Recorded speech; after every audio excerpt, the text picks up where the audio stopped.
created a program for BPPM controlling the angle set valve. I have here the program scaling set point and feedback. So for feedback and set point, and I have here a visualization to control actually the angle set valve. Let's say setting for 0%. Yeah, 25%, 50%, 75%, 100%, going back to 75%,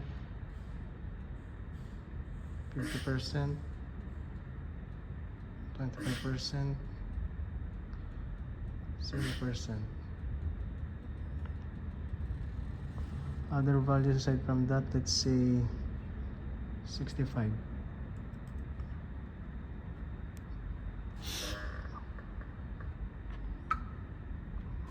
$100 and 0 again.